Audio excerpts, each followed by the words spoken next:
नमस्कार दिव्यांग मित्र मैत्रिणींनो, दिव्यांगांचा आवाज बोलानुभवाचे या चॅनलमध्ये मी ओमकेश आपल्या सर्वांचं सहर्ष स्वागत करतो. 30 एप्रिल आहे आज आणि 30 एप्रिल आपला म्हणजे महिन्यातला शेवटचा व्हिडिओ कशावरती असतो आपला, तर प्रश्न उत्तरांवरती. म्हणजे जे काही तुम्ही 1 तारखेपासून 30 तारखेपर्यंत जे काही प्रश्न 30 किंवा 31 तारखेपर्यंत जे काही तुम्ही प्रश्न विचारता तर त्या प्रश्नांची उत्तर देण्याचा आजचा हा व्हिडिओ असतो. तर आजचा व्हिडिओ त्याच्यावरती आहे, धर्तीवरती आहे.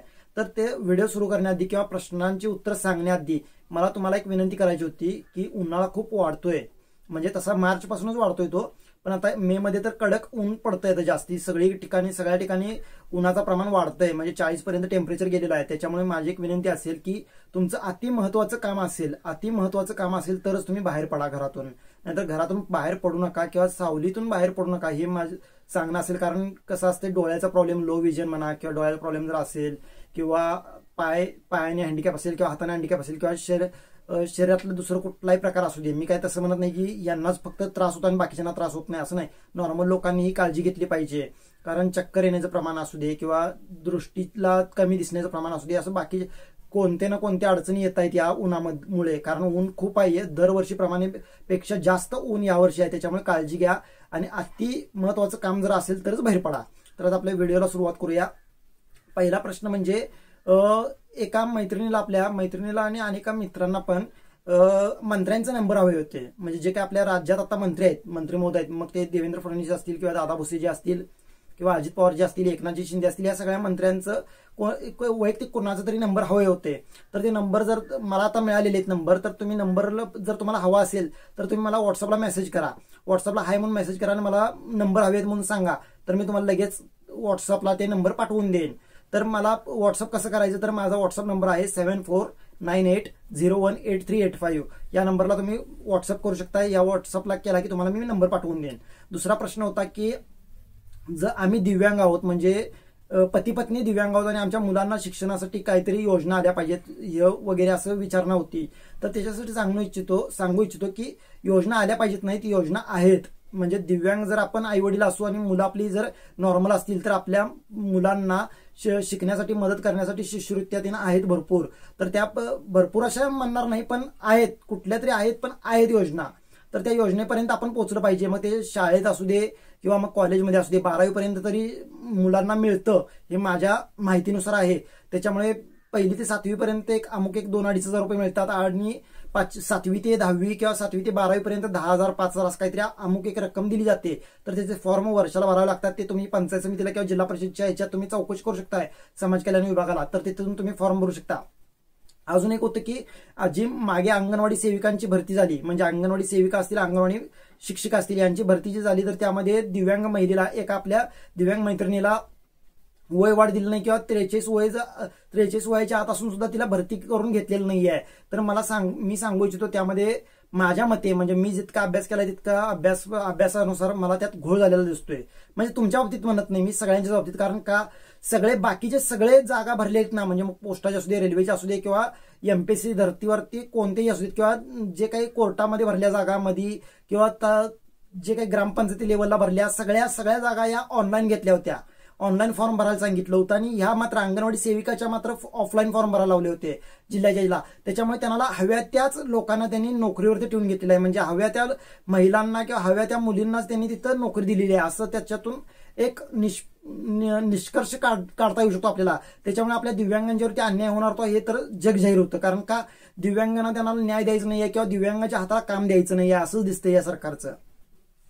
तर मी हे स्पष्टरित्या सांगू शकतो की कारण का की दिव्यांग महिलांची फक्त एकाच नाही, भरपूर साऱ्या दिव्यांग महिलांची तक्रार आलेली आहे की आमचे फॉर्म अवैध ठरवण्यात आले किंवा आम्हाला काही ना काहीतरी सांगून आम्हाला बाद करण्यात आलं. तर हा एक गोष्ट होती. परत अजून एक म्हणजे अजून एक प्रश्न होता, म्हणजे अंगणवाडी जर तुम्हाला समजलं असेल, गॅसमध्ये अनुदान मिळालं पाहिजे. म्हणजे गॅसमध्ये आरक्षण किंवा गॅसमध्ये अनुदान मिळालं पाहिजे. जे आपण गॅस टाकी विकत आणतो दिव्यांग, तर त्याला पण मिळालं पाहिजे. माझी पण सहमती आहे. मी पहिल्यापासून म्हणतोय, एक लाईट, पाणी आणि गॅस या 3 मध्ये आपल्याला 50% सबसिडी ही दिलीच गेली पाहिजे. अजून एक प्रश्न होता की योजना कोणत्या आलेल्या आहेत की नाहीत, म्हणजे योजना अजून सुरू झाल्या आहेत काय. तर काही तालुक्यामध्ये योजना सुरू होत आहेत. मग ते झेरॉक्स मशीन असेल किंवा चटणी कांडप मशीन असेल किंवा ओला सुका मसाला जे काही कांडप करायचं असेल तर त्याचं त्या योजना काही तालुक्यांमध्ये सुरू झालेल्या आहेत, काही जिल्ह्यांमध्ये सुरू झालेल्या आहेत, पण ऑल ओव्हर महाराष्ट्रामध्ये सुरू झालेले नाही आहेत. आपल्या आपल्या तालुक्याला जे काही पंचायत समिती असेल किंवा समाज कल्याण विभाग असेल किंवा संजय गांधी विभाग असेल, संजय गांधीला जास्त योजना येत नाहीत, पण जे काही जिल्हा परिषदला आपलं जे काही विभाग असतो दिव्यांग विभाग, तर त्या विभागाला तुम्ही जाऊन चौकशी करून येऊ शकताय. अजून एक म्हणजे युडीआयडी कार्ड काढायचं कसं, तर युडीआयडी कार्ड काढायचं कसं ते मी मागील भरपूर साऱ्या व्हिडिओमध्ये सांगितलोय, पण आता पण शॉर्टमध्ये सांगतो. तुमच्याकडे मोबाईल असेल अँड्रॉइड मोबाईल असेल तर तुम्ही स्वावलंबन वेबसाईट ओपन करू शकता गुगलला किंवा गुगल क्रोमला.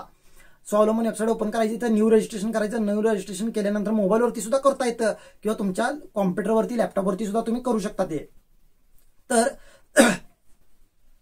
तिथे स्वावलंबन वेबसाईटला जायचं, न्यू रजिस्ट्रेशनला जायचं, तिथं तुमची जी काही माहिती आहे तर ती तुमच्या जवळ जी काही माहिती असेल तर तिथे अपलोड करायची. अपलोड केल्यानंतर 3 पानाची प्रिंट येते. 3 पानाची प्रिंट येते. डॉक्युमेंट्स तुम्हाला काय काय लागतात, 3 पानाची प्रिंट येण्याआधी तुमचा एक आयडेंटिटी साईज फोटो लागतो, आधार कार्ड लागतो, तुमचा मेडिकल जे काही तुमचे रिपोर्ट्स असतील ते रिपोर्ट्स आणि एक सही तुमची कोऱ्या कागदावर एक सही केलेली लागते, आणि 5वी गोष्ट म्हणजे मोबाईल नंबर ओटीपीला याला. तर या गोष्टी लागतात. ते भरून तुम्ही 3 पानाची प्रिंट येते. 3 पानाची प्रिंट घेऊन तुम्ही कधी तुमच्या सिव्हिल हॉस्पिटलला बुधवार गुरुवार, जास्ती करून बुधवार गुरुवार गेलेलं चांगलं असतं. 12च्या आत, सकाळी 12च्या आत जायचं सिव्हिल हॉस्पिटलला, तुमच्या जिल्ह्याच्या हॉस्पिटलला, आणि तिथं जाऊन ते कागदपत्र जमा करायची, आणि तुम्हाला 8-15 दिवसात तुमचं युडीआयडी कार्ड बनवून तयार होतं. टक्केवारी कशी ठरते, टक्केवारी डॉक्टरांच्या जेव्हावरतीच ठरते. डॉक्टर काय असेल ते, डॉक्टर रिझन्स काय देतील त्याच्यावरतीच ठरते. पण युडीआयडी कार्ड मोबाईलवरून काढता येतं का, प्रोसेस करता येऊ शकते, पण पूर्ण युडीआयडी कार्ड तुम्हाला मोबाईलवरती मिळू शकत नाही. तुम्हाला जिल्हा हॉस्पिटलला, तुमच्या सिव्हिल हॉस्पिटलला जाऊन तुमचं चेकअप केलं पाहिजे. तुम्ही ती कागद ऑफलाईन म्हणजे हँड टू हँड त्या डॉक्टरांच्या परीक्षेशी जमा केलीच पाहिजे तुम्हाला, त्याशिवाय तुम्हाला ते मिळू शकत नाही, लक्षात घ्या. हे एक झालं. परत जे काही दिव्यांग प्रमाणपत्र, एका आपल्या मित्रांनी विचारलं होतं की 96चं दिव्यांग प्रमाणपत्र आहे आपलं म्हणून, म्हणजे त्यांचं 96चं दिव्यांग प्रमाणपत्र आहे, तर त्याच्यावरती योजना मिळू शकतात का, तर त्याच्यावरती योजना तुम्हाला मिळणार नाहीत. पण तुम्हाला युडीआयडी कार्ड करून घ्यावं लागेल. युडीआयडी कार्ड काढून घ्यावं लागेल. ऑनलाईन अपडेट्स द्यावे लागतील, कारण ते जे पहिला 96 होतं म्हणल्यावर नंतर ते हस्तलिखित असणार आहे, म्हणजे लिहिलेल्या स्वरूपात असणार आहे. पण आता जे प्रिंटेड येतं तर प्रिंटेडच ग्राह्य धरलं जातं. आता भरपूर साऱ्या राज्यांमध्ये ही प्रोसेस सुरू झालेली आहे की जर तुमच्याकडे ऑनलाईन युडीआयडी कार्ड असेल तरच तुम्हाला ज्या काही योजना आहेत, संजय गांधी निराधारची असू दे किंवा बाकीच्या कोणत्याही योजना येणार आहेत, तर त्या योजनेचा लाभ तुम्हाला दिला जाणार आहे. आता 5 लाखापर्यंत कर्ज कसं काढायचं, एक आपल्या मित्राने प्रश्न विचारला होता. तर 5 लाखाचं कर्ज कुठून काढायचं किंवा कसं काढायचं, तर 5 लाखाचं कर्ज तुम्ही बँकेमध्ये मधून सुद्धा काढू शकताय, म्हणजे नॅशनलाइज बँक असू दे, या नॅशनलाइज बँकेमधून काढू शकताय, किंवा उद्योग भवनला जे काही आपलं टेबल असतं, महामंडळ आपलं आहे ना, तर त्या महामंडळाला जाऊ शकताय, किंवा आंबेडकर भवन जर तुमच्या जिल्ह्यामध्ये असेल तर आंबेडकर भवनला आपलं महामंडळाचं आपलं एक टेबल असतं, दिव्यांगांचं टेबल असतं. तर त्या टेबलला जायचं, तिथं प्रोसेस विचारायची कुठल्या प्रकारात तुम्हाला कर्ज काढायचं आहे. प्रकार म्हणजे तुम्हाला कुठला व्यवसाय करायचा आहे, मग ते दुकान घालायचं आहे किंवा गाई म्हैशी पालन करायचं आहे किंवा शेळी पालन करायचं आहे किंवा अन्य कोणतेही गारमेंट टाकायचं आहे किंवा सुतारकाम, लोहारकाम, काही तुमचं काय असेल तर त्याची फाईल तयार करायची. त्याचे जे काही त्यांनी डॉक्युमेंट सांगतात तर ते डॉक्युमेंट्स तयार करायचे, त्याची फाईल तयार करायची आणि त्यांच्याकडे नेऊन जमा करायची. मग ते वर पाठवतात महामंडळाला, आपल्या दिव्यांग महामंडळाला किंवा दिव्यांग मंत्रालयाकडे पाठवतात. तिथून मंजूर होऊन आली तर आपल्याला ते कर्ज मिळतं. त्या कर्जावरती 6%, 5 लाखाचं जर कर्ज काढलं तर 6% व्याजदर आपल्याला बसतं, आणि 10 लाख कर्ज काढलं आपण तर 8% व्याजदर बसतं, आणि 10 लाखाच्या वर काढलं तर 12% व्याज आपल्याला बसतं. हे लक्षात घ्या. पण फाईल मंजूर करायचं न करायचं ते त्या अधिकाऱ्यांच्या महामंडळावरती किंवा उद्योग भवनला जे अधिकारी बसलेले असतात, आपली फाईल जमा करून घेतात, त्यांच्या हातात जवळपास आहेत गोष्टी. पण तुम्हाला जर ऑनलाईन म्हणजे तुम्हाला महामंडळाकडे वगैरे जायचं नसेल तर तुम्ही सीएमईजीपी किंवा पीएमईजीपी मधून फॉर्म भरू शकता. ऑनलाईन फॉर्म असतो तो माहिती सेवा केंद्र किंवा सेतूमध्ये किंवा नेट कॅफेमध्ये किंवा सायबर कॅफेमध्ये तुमच्या कुठल्याही जाऊन तुम्ही फॉर्म भरू शकता. फॉर्म भरताना जे काही डॉक्युमेंट्स लागतात तर ते डॉक्युमेंट्स घेऊन जावे लागतातच, म्हणजे शॉपॅक कार्ड असेल, आयटी रिटर्न असेल, तुमचं आधार कार्ड असेल, तुमचा रहिवासी दाखला असेल, किंवा तुमचं जे काही दुकानचं लायसन असेल, म्हणजे फूड लायसन्स असू देत, किंवा तुमचं फूडचं करायचं तर फूड लायसन्स लागतात, किंवा बाकीचे जे कुठल्याही तुम्हाला क्षेत्रात उतरायचं तर त्याचं लायसन असतील ते लायसन लागतात. ग्रामपंचायतीची मान्यता लागते, इलेक्ट्रिसिटी बिल लागतं, या गोष्टी सगळ्या द्यायला लागतात. तुमचं 1 वर्ष स्टेटमेंट लागतं, तुमचं सिव्हिल स्कोर 750च्या वरती लागतं बँकेचं, त्यालाच ते कर्ज मंजूर होतं तुम्हाला. 5 लाखापासून 25 लाखापर्यंत आपण कर्ज काढू शकतो, 25 काय 50 लाखापर्यंत काढू शकतो. पण आपला सिव्हिल स्कोर चांगला पाहिजे, आपल्या बँकेत रिलेशन चांगले पाहिजेत, आपल्या बँकेत व्यवहार चांगले पाहिजेत, त्यावेळेला ते गोष्टी होऊ शकतात. त्याच्यामुळे कर्ज काढणं असं मागायला गेलं आणि दिव्यांगाला लगेच कर्ज मिळालं असं होऊ शकत नाही, असं होत नाही. आणि आमदार फंडातून पण दिव्यांगांना योजना मिळतात, खासदार फंडातून पण मिळतात. एक जणांनी विचारलं होतं की आमदार फंडातून मिळतात का, खासदार फंडातून मिळतात का, तर हो मिळतात. आपल्याला पैसे मिळतात किंवा व्यवसाय करण्यासाठी फाईल मंजूर करून घेतले जातात. पण आमदारांची ओळख पाहिजे, आमदारांच्या पीएनची ओळख पाहिजे, किंवा त्यांच्या थ्रू आपण काम करून घेऊ शकतो.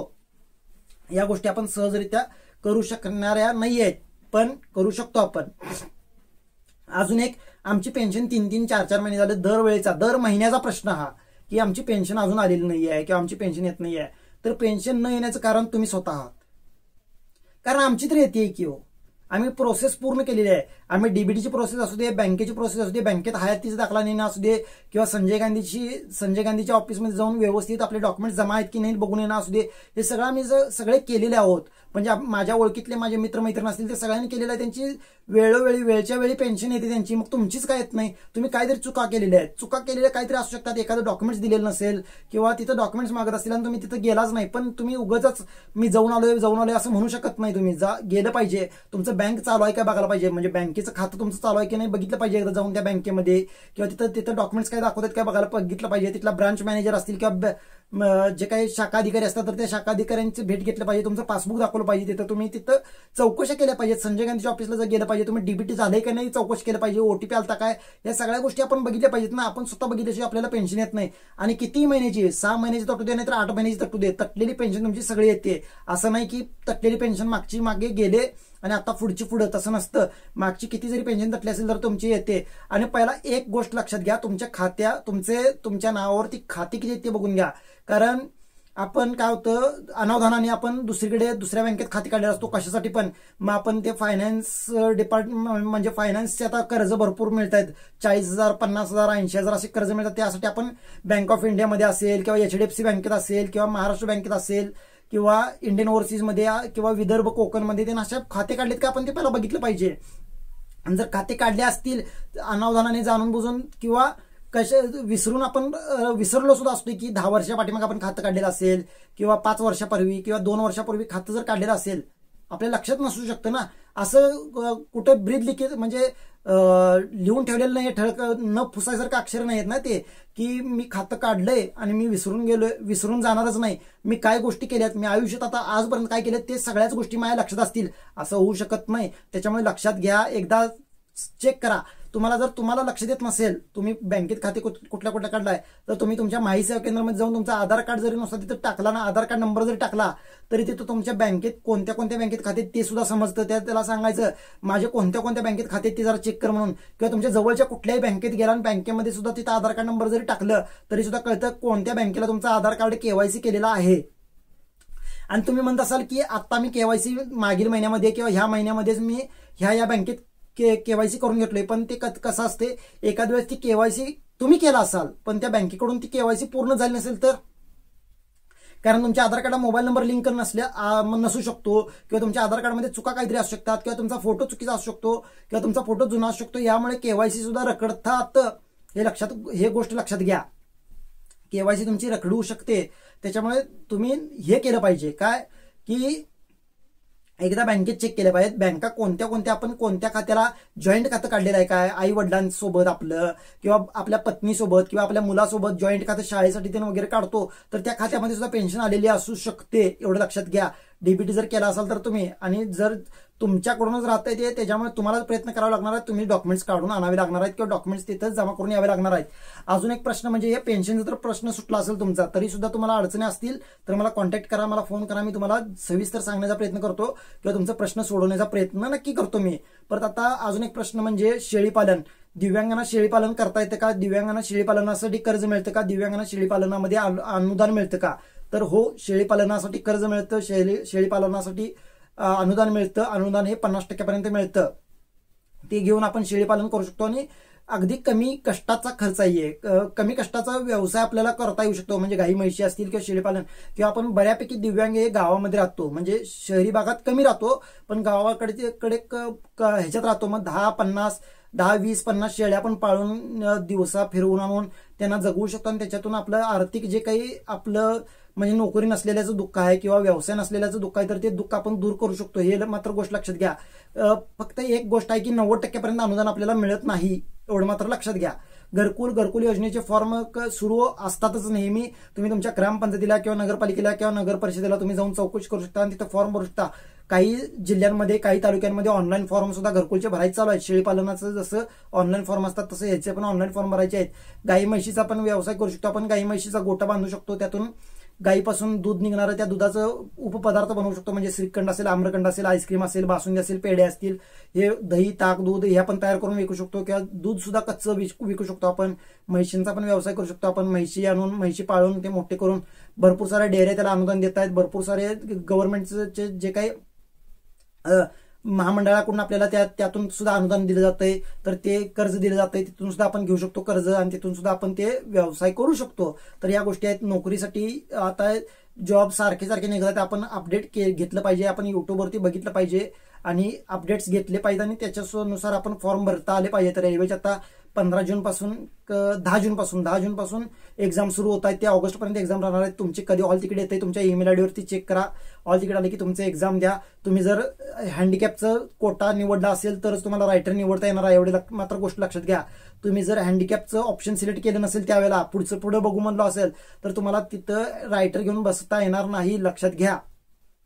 रायटर तेव्हाच घेता येतो जेव्हा तिथं ऑप्शन सिलेक्ट केलेलं असतं, कारण की आपल्या शाळेच्या किंवा कॉलेजच्या एक्झाम नाही आहेत की त्या सरांना सांगितलं, सरांना सांगून आपण आपल्याला जमत नाही म्हणून तिथे करता येईल, अशा गोष्टी नसतात. तिथं ते जितके कॉम्प्युटर किंवा जितकं सीट्स असतात त्या सीट्सना तिथं तुमच्या पुढे लिहिलेलं असतं रायटर घेणे मान्य आहे किंवा रायटर मान्य नाही असं ते. तर तुम्हाला रायटर मान्य असेल म्हणजे तिथं त्या पेपरवरती त्यांच्याकडे जे अपडेट जाते, आपल्या सेंटरवरती अपडेट जी जाते, तर त्या अपडेटनुसारच आपल्याला तिथे पेपरला बसू देतात.